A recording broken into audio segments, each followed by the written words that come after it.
bahasa bahwa anak itu adalah ibarat gelas kosong, sungguh-sungguh tidak bisa dikatakan benar ya, 100% benar. Tapi sebagai orang tua kita perlu mendengarkan apa maunya anak. Mereka itu menghindari sebetulnya berantem di rumah dengan orang tua mereka gitu ya seringkali. Nah di situ yang membuat saya ternyata dan hampir semuanya menjadi tidak terbuka kepada orang tuanya. Nah, itu kelebihan dari gereja. Gereja punya kurikulum yang terstruktur dari mulai jenjang usia anak sampai tua, lansia gitu ya. Nah itu sangat penting dan membantu warga jemaat untuk ya mendidik anak secara terstruktur dan bisa dipelajari juga oleh orang tua sebetulnya. Dan orang tua bisa lihat perkembangannya nih, anakmu sudah sampai step ini gitu. Bisa dipelajari juga oleh orang tua. Ya. Oke. Kurikulum misalkan kita kategorikan langsung lah untuk anak dan remaja misalnya gitu ya. Dalam bentuk bacaan atau persiapan atau tema ibadah misalnya, itu menjadi bagian dong dari kurikulum ya. Tapi kan seberapa sering sih sebenarnya orang tua juga ikut tahu nilai firman apa yang dibahas gitu. Padahal kan harusnya sama. Kalau misalnya di sekolah mereka bisa dilihat gimana ujian bagus nggak gitu ya. Lalu rapot ya, dengan pembagian rapot kan sebenarnya monitoring orang tua terhadap perkembangan pendidikan si anak secara formal di ruang kelas ya. Tapi kalau di gereja ada nggak pengalaman atau di GKJ Jakarta misalkan pernah punya pengalaman melakukan hal yang seperti itu nggak, Mbak? Nah oleh sebab itu kami di GKJ Jakarta tidak ingin kurikulum itu berjalan sendiri. Artinya kurikulumnya antara gereja dengan anak misalnya. Atau kurikulumnya antara gereja, pendeta, dalam hal ini pendeta dan majelis gitu, dengan remaja. Kami ingin kurikulum itu sinambung. Orang tua mesti dilibatkan di dalam pembelajaran tersebut. Karena itu kesadaran bahwa seseorang atau anak di sini hanya 10% waktunya di gereja. Sehingga yang paling besar porsinya, tanggung jawabnya adalah keluarga, orang tua mereka. Melibatkan orang tua adalah sesuatu yang sangat vital. Yang pengalaman yang kami lakukan di sini adalah kami pakai leksionari, bacaan leksionari begitu ya, di semua peribadahan, baik itu ibadah umum maupun di ibadah kategorial anak, remaja, dan pemuda. Jadi apa yang diharapkan dari menggunakan kurikulum berbasis leksionari ini? Harapannya adalah ketika anak pulang ke rumah, kembali ke rumah, lalu orang tua juga ketemu sama anaknya, orang tua tanya sama anaknya, tadi kamu belajar tentang ini ya, tentang Petrus yang menjala manusia ya? Kok papa tahu? Gitu. Iyalah orang papa juga di ibadah, bacaannya sama gitu kan. Terus menurut kamu gimana? Jadi ada percakapan lanjutan setelah ibadah itu terjadi. Ibadah mereka kan ya kita terpisah-pisah gitu ya. Mereka tidak beribadah bersama-sama kecuali kalau momentum-momentum khusus gitu, hari raya gerejawi. Tapi walaupun mereka terpisah, ketika mereka perjalanan pulang misalnya atau sudah di rumah, itu ada percakapan antara orang tua dengan anak-anak mereka. Atau kalau di luar ibadah, kami katakanlah katekisasi begitu ya. Katekisasi selalu ada kelas-kelas di mana orang tua wajib hadir belajar bersama dengan anak. Misalnya di awal kami desain misalnya 10 minggu katekisasi khusus untuk anak. Orang tuanya juga kami kasih bukunya. Jadi orang tua karena sudah dewasa silakan belajar di rumah. Tapi ada pertemuan-pertemuan yang orang tua wajib hadir, duduk bersama dengan anak, sama-sama belajar, sama-sama diskusi, sama-sama mendengar dengan anak. Gitu. Jadi yang katekisasi bukan tanggung jawabnya anak saja. Yang belajar bukan hanya tanggung jawab anak, tapi orang tua juga bertanggung jawab belajar bersama dengan anak. Nah, itu yang memang kami upayakan selama ini agar belajar atau pendidikan itu tidak hanya untuk anak, tetapi bersama dengan anak dan juga dari anak tadi. Gitu. Artinya ini kurikulum sebuah perencanaan yang memang sudah dirancang sedemikian rupa yang oleh gereja dalam hal ini, yang melibatkan dua unsur berarti ya. Saya melihatnya satu dari gereja sebagai pemberi atau yang memberikan fasilitas pendidikan itu, tapi juga bukan hanya gereja, dan di gereja terjadi pendidikan ini dan kurikulum ini, tapi juga di keluarga. Ya, betul. Idealnya begitu. Idealnya begitu. Ya meskipun dalam kenyataannya ya dinamikanya adalah gitu ya.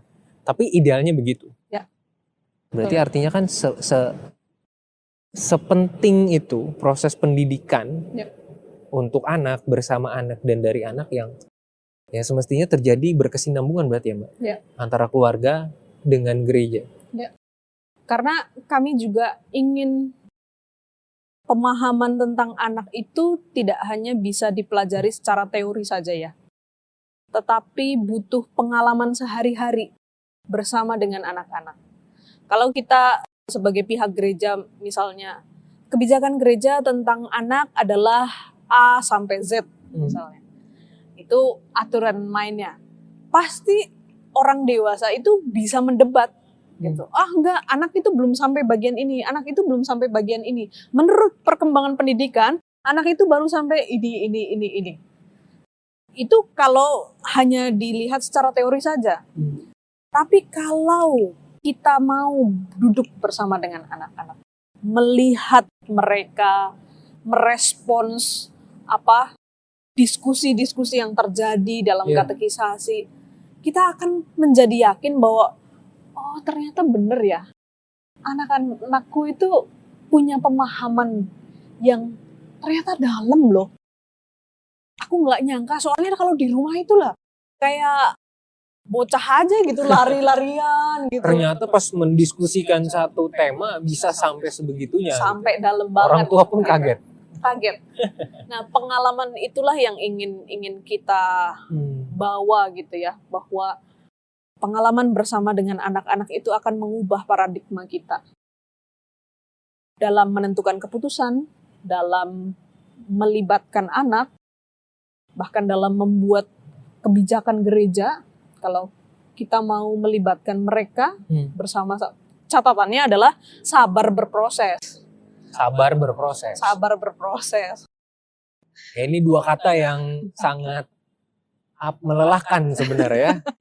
Kesabaran dan proses ini, aduh, yang satu kata kerja, yang satu kata bendanya, tapi dua-duanya sama-sama melelahkan gitu. Ya, tapi sabar dan berproses. Karena kadang-kadang kan kita orang dewasa karena mungkin merasa saya udah tahu nih harusnya jadinya ini gitu. Tapi kan anak butuh waktu untuk memahami kenapa sih harus sampai di situ gitu. Nah, kesabaran itu yang dibutuhkan, proses itu yang dibutuhkan, membiarkan anak-anak memahami, bahkan menurunkan bahasa gitu ya. Padahal sebenarnya kebijakan yang mau kita bikin misalnya sangat besar gitu ya. Di gereja itu pokoknya sesuatu yang sangat besar. Tapi bagaimana kita itu mampu membahasakan sesuatu yang besar, sesuatu yang tinggi dalam bahasa anak-anak. Tapi tanpa mengurangi nilai dan esensinya. Nah, makanya dibutuhkan kesabaran berproses. Memilih kata untuk anak aja perlu waktu kan. Muter nih kemana nih. Pakai analoginya, analogi mainan mungkin gitu. Tapi mereka paham apa yang dimau kok. Bahkan jauh lebih cerdasnya. Pendeta Eka, saya teringat dengan satu perikop di Alkitab di Perjanjian Baru. Ini kisah yang saya yakin juga sahabat Alkitab pasti tahu ini. Tentang ketika Tuhan Yesus sedang melakukan pengajaran, lalu ada anak-anak berbondong-bondong datang tapi ternyata dihalang-halangi gitu ya. Dan responsnya Tuhan Yesus kan sangat merangkul dan sangat peduli ya, menunjukkan kepedulian dan keinginan untuk bahasanya Mbak Ike berproses. Dan ada kesabaran tentu dari sosok dan dalam sosok Tuhan Yesus ini. Ketika dia mengatakan bahwa jangan halang-halangi mereka untuk datang kepada aku. Bahkan Tuhan Yesus menjadikan anak-anak ini sebagai bentuk pembelajaran untuk orang-orang dewasa kan pada saat itu yang sedang menghalang-halangi mereka karena dianggap sebagai pengganggu. Saya melihat bahwa masalah ini, kondisi itu sebenarnya juga terus mewujud, terus muncul dalam kehidupan nyata di masa sekarang. Salah satu contohnya adalah misalnya ketika sebuah keluarga, orang tua sudah punya anak berarti ya, taruhlah kategorinya anaknya sudah atau sedang pada umur sekitar belasan tahun, remaja berarti sudah mulai mampu untuk memproses perasaannya dan berusaha untuk memberikan landasan atau alasan yang dia pikir masuk akal tentang perasaannya, kan sedang pada tahap itu ya sebenarnya. Lalu ketika di keluarganya dia melihat bagaimana orang tuanya berantem, kenyataannya adalah paling tidak pengalaman saya, anak-anak ini nggak terlalu dilibatkan. Saya jadi ngerasa ini anak-anak kayak mereka lagi mau datang untuk melakukan mendapatkan pendidikan dari sosok sang guru, dari Yesus gitu ya. Mereka mau mendapatkan perkembangan dan pertumbuhan, tapi dialang-alangin. Anak-anak yang mengalami dan harus mengalami pergumulan di sebuah keluarga yang sedemikian, itu kan berat ya. Tapi ketika mereka diekskomunikasi oleh orang tua mereka untuk udahlah kalian nggak usah tahu lah apa yang mau papa rasakan dan segala macam. Itu bagaimana menurut Baik? Anak sejak kecil, bahkan sekarang karena saya sedang hamil gitu ya, dan saya sedang belajar juga dengan provider bagaimana mendidik anak itu sejak dalam janin gitu ya. Bahkan pelibatan anak itu disarankan sejak dia dalam janin. Artinya walaupun dia masih di dalam perut, ternyata dia sudah bisa memproses dan mendengar apa percakapan orang tuanya atau percakapan kita, pokoknya di luar rahim itu. Menurut teori itu seperti itu. Artinya apa yang dari pembelajaran itu yang mau diajarkan kepada saya sebagai ibu adalah kita perlu loh melibatkan anak sejak dini. Kayak misalnya saya nih mau ngeblender jus aja. Ngeblender jus itu tegangan suaranya itu sangat mengganggu janin sebetulnya. Gitu. Jadi kita kasih tahu dulu misalnya, Adek, ibu mau ini ya, nyalain mesin jus gitu. Itu agak berisik gitu. Nggak apa-apa ya. Nyalakan baru. Atau ketika ibunya sedih karena perempuan hamil itu emosinya lebih meningkat gitu ya, emosionalnya gitu. Lalu kita sering nangis gitu, sedih tanpa sebab gitu. Lalu kita katakan dalam pembelajaran yang saya terima itu, katakan pada anakmu, maaf ya, kamu gak nyaman ya di dalam. Ibu lagi sedih, ini namanya sedih. Jadi melibatkan anak-anak itu memberitahu situasi yang terjadi di sekeliling kita itu bahkan disarankan sejak dia ada dalam kandungan. Karena dia bertumbuh otaknya, bertumbuh pendengarannya itu sejak dalam kandungan. Nah, kalau itu saja disarankan, apalagi ketika mereka sudah mulai bisa memproses perasaan gitu ya. Iya. Mereka tidak bisa dibohongi bahwa ada sesuatu di dalam rumah mereka. Dan untuk melibatkan mereka di dalam pergumulan keluarga itu nggak harus kok mereka ngelihat papa dan mamahnya berantem misalnya. Di depannya, udah, supaya anak kita sekalian tahu kita berantem gitu kan. Itu malah menimbulkan trauma sebetulnya di anak gitu. Yang perlu orang tua lakukan atau orang dewasa lakukan adalah, oke, kamu berantem sebagai orang dewasa, tidak di hadapan anak-anak, tetapi anak itu perlu dilibatkan bahwa papa dan mama itu sedang punya perasaan tidak nyaman. Papa dan mama sedang berantem begini. Tapi papa pengen kamu itu mengerti kenapa kami begini. Jadi anak itu pasti akan mengerti situasi yang dihadapi. Tanpa dia dikasih tahu pun dia merasa bahwa rumahnya itu sudah tidak home lagi. Suasananya udah beda. Suasananya aja udah beda gitu. Udah bukan home lagi nih, udah ibarat kata bahasanya tuh neraka gitu ya. Lebih baik saya di kamar terus gitu kan. Nah, tapi mengekskomunikasi anak dalam pergumulan keluarga juga itu tidak tepat. Karena anak kita adalah anak yang PK sebetulnya. Nah, itu kembali lagi ke soal obrolan kita tuh. Iya. Kita nganggep anak kita gelas kosong apa Gelas gimana kosong nih, gitu ya. Yang nggak tahu apa-apa tentang kehidupan orang dewasa, pergumulan orang dewasa. Perlu setidaknya ngajak ngobrol mereka untuk memahamkan. Soalnya mereka nggak salah paham. Iya, gitu. benar. Ya karena syukur-syukur misalnya orang tuanya bisa rujuk kembali gitu. Tapi kalaupun rujuk dan proses pendidikan yang terbuka itu tidak terjadi, saya sih ngebayanginnya anaknya juga kasihan ya gitu. Dia udah ngerasa beberapa minggu terakhir rumah nih beda gitu. Mama papa kayaknya saya nggak pernah ngeliat ngobrol dan segala macam. Terus tiba-tiba baikan aja. Akhirnya jadi bingung sendiri gitu ya. Dan ya berarti kan penting ya, Mbak. Ya. Dan anak itu akan melihat sesuatu. Jadi kemarin saya belajar bahwa anak itu dibentuk dengan repetisi, pengulangan. Okay. Yeah. Jadi ada pola, gitu, ucapan gitu. Tapi juga ada dengan keteladanan. Okay. Nah, kalau kita sebagai orang dewasa tidak memberitahu kepada anak-anak, gini loh, papa dan mama sedang tidak nyaman nih satu dengan yang lain, punya hubungan yang tidak baik gitu satu dengan yang lain. Kalau dia tidak diberitahu secara terbuka, maka ada kemungkinan besar dia akan mengulang kesalahan yang sama yang dilakukan oleh orang tuanya. Repetisi. Dan itu dia lakukan secara tidak sadar pada dirinya. Secara tidak sadar. Gitu. Karena yang terekam dalam memorinya, dalam alam bawah sadar si anak adalah pada waktu itu saya melihat orang tua saya berantem, maki-makian, terus saya ditinggalkan tiba-tiba. Lalu nanti ketika dia dewasa, dia hidup berpasangan dengan orang lain, secara tidak sadar dia mengulang sesuatu yang sama yang terjadi di masa lalunya, pada masa kanak-kanak. Nah itu makanya resikonya terlalu besar ketika kita membuat rumah kita itu menjadi tidak terbuka. Karena itu sedang menciptakan sebuah pengalaman yang traumatis. Betul. Sebenarnya. Nah, gimana caranya Mbak untuk kita taruh misalnya satu kasus sebuah keluarga orang tuanya ternyata terpaksa bercerai. Ini kita langsung spesifik keluarga Kristen. Gitu ya. Tentu ini tidak diharapkan, tetapi dalam kenyataan ini bukan 1-2 keluarga Kristen orang tua bercerai dan anak-anaknya jadinya terganggu.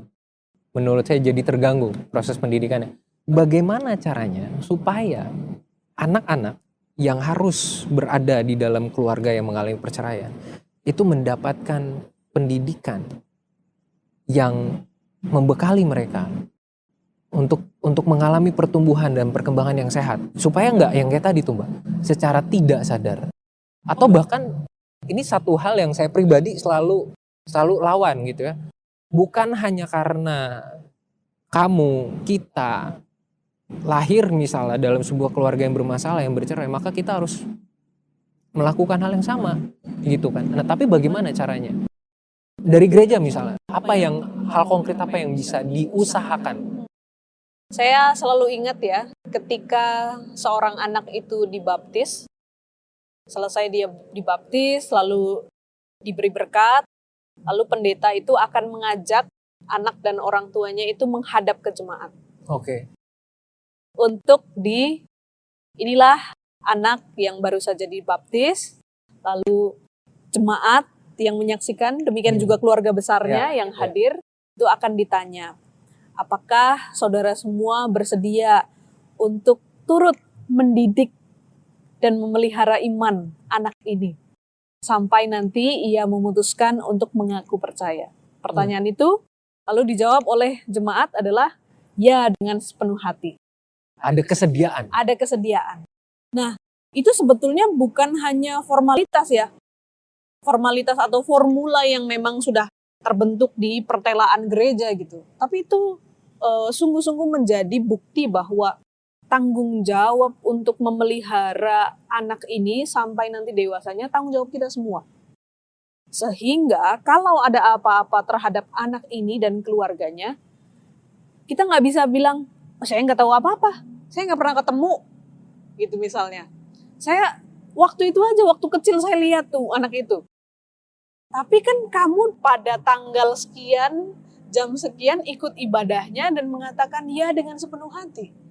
Itu janjimu bukan dengan si keluarga itu saja, tetapi dengan Tuhan. Di hadapan Tuhan. Di hadapan karena- Tuhan gitu. Sehingga ketika sesuatu terjadi pada si anak, support system di sekelilingnya itu sangat penting. Katakanlah orang tuanya pada akhirnya bercerai gitu ya. Kita ya belakangan ini atau banyak kasus harus terbuka lah ya dengan kemungkinan bahwa ya orang dewasa tidak bisa menghandle pernikahannya, akhirnya bercerai. Lalu bagaimana nasib si anak? Nasib si anak kemudian ada di tangan keluarga besarnya dan gereja. Jadi cinta kasih, kalau dia tidak dapat cinta kasih dari papa dan mamahnya, maka cinta kasih itu harus dipenuhi oleh keluarga besarnya dan gereja. Ya beberapa kasus di gereja kami menghadapi begitu anak dengan orang tuanya bercerai gitu, maka tugas dari gereja lebih kepada bagaimana supaya anak ini nggak ngerasa sendiri.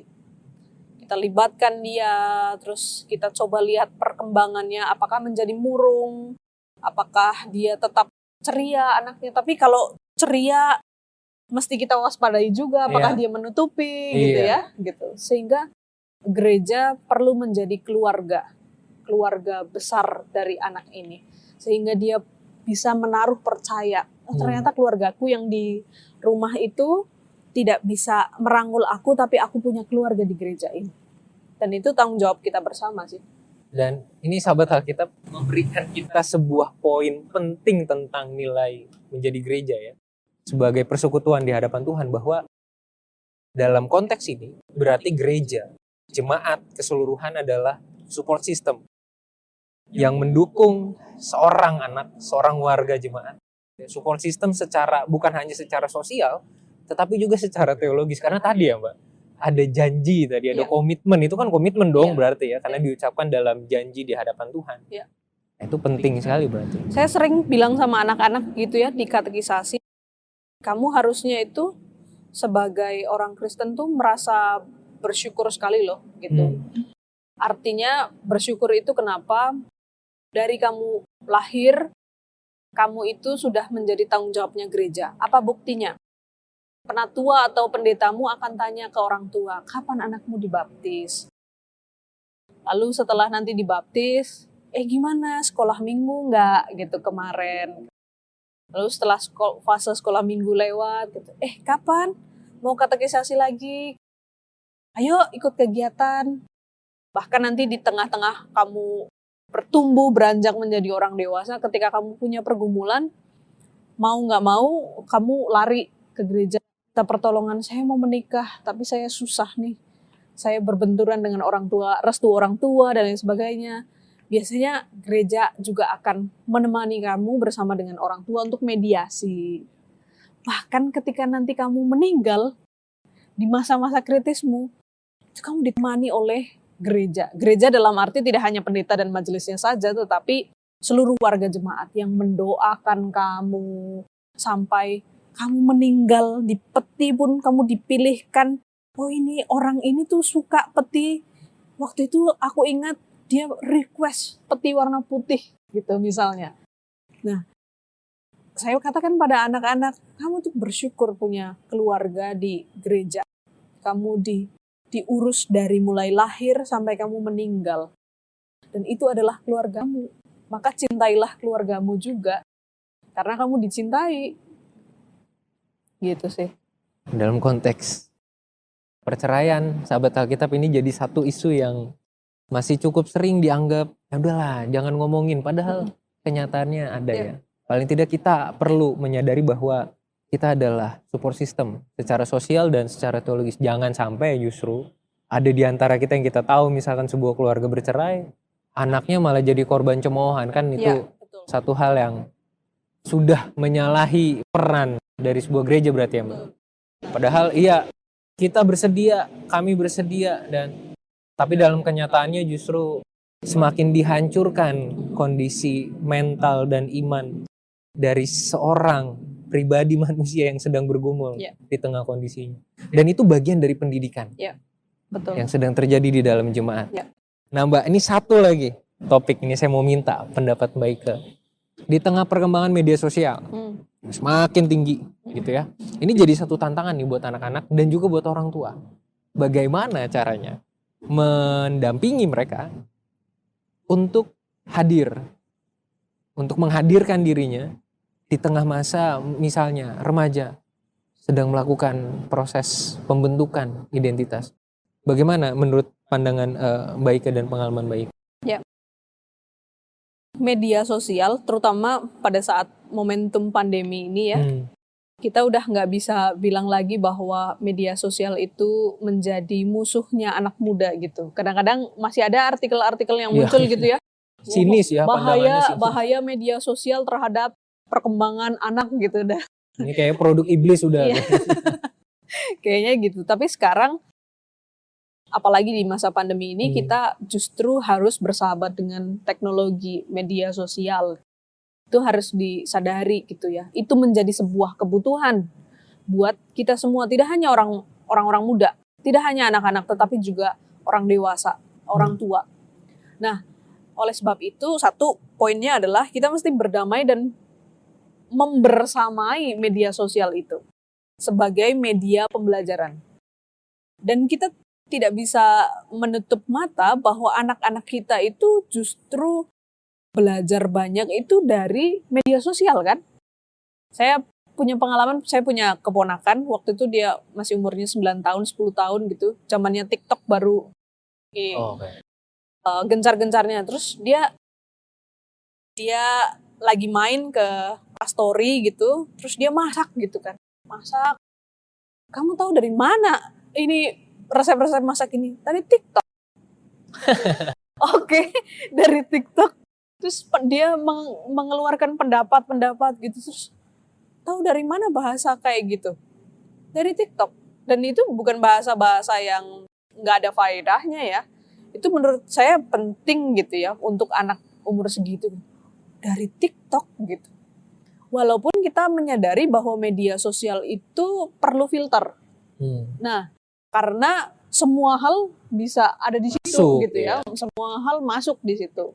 Dan itu juga kemudian dikhawatirkan ini anak-anak kita yang terlalu edik dengan media sosial bisa jadi krisis jati diri.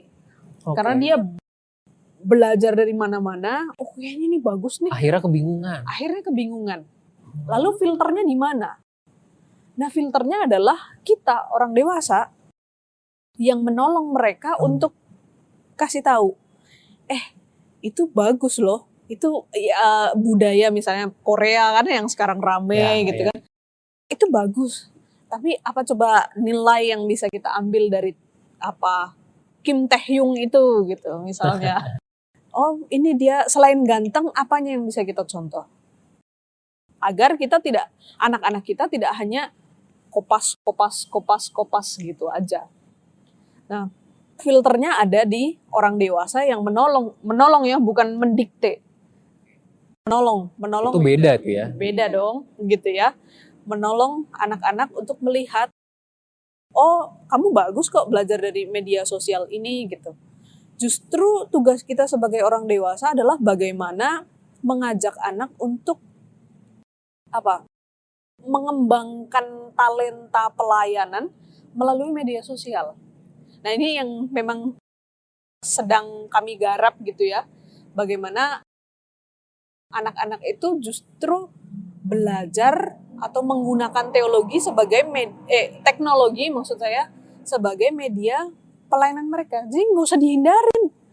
Kamu ngegame, kamu sukanya ngegame nih, nggak usah dihindarin game itu gitu. Pakai gamenya. Tapi gimana dengan game itu kamu bisa pakai bikin pelayanan yang seru sama teman-teman di gereja.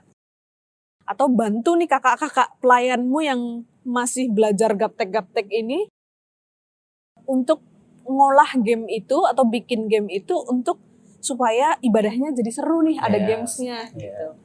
Nah, itu sih menurutku kita nggak perlu antipati ya terhadap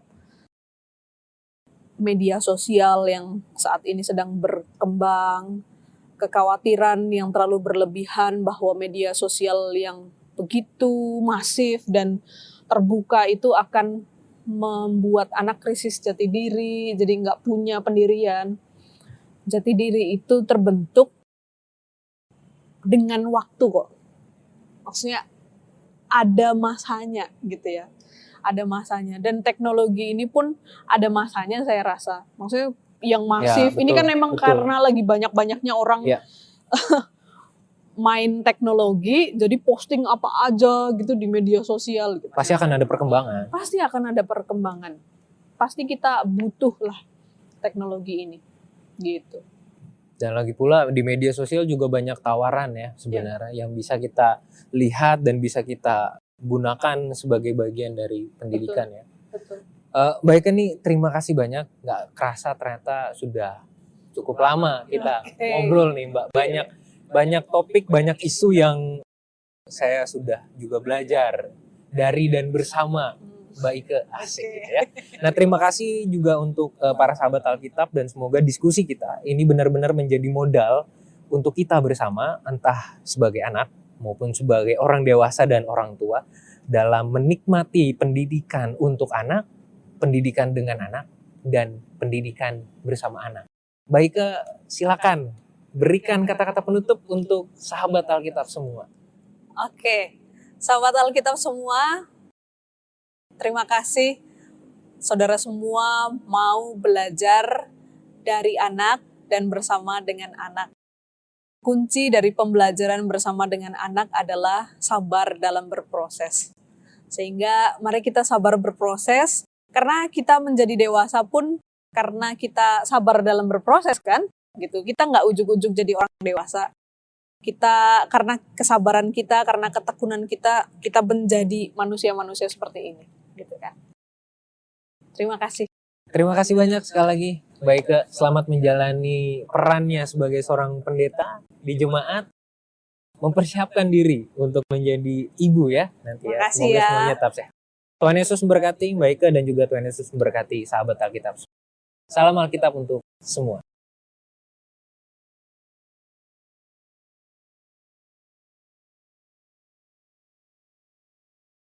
Bentuk lain dari trauma yang biasanya berbeda-beda pada tiap orang ya, dan itu tidak bisa segera pulih, bahkan ada yang sampai seumur hidup menetap gitu, tinggal bahkan ketika dia sudah mendapatkan pendampingan. Biasanya menjadi pelaku adalah orang-orang yang merupakan pimpinan yang punya kekuasaan, kemudian yang jadi korbannya adalah orang-orang yang umat misalnya gitu ya. Dan gereja kalau mau jadi tempat yang aman, dia harus tahu apa yang akan dia lakukan kalau salah satu anggota saya menjadi korban. Apa yang bisa saya lakukan kalau salah satu anggota saya menjadi pelaku? Bagaimana saya menolong mereka? Bagaimana saya mendampingi mereka?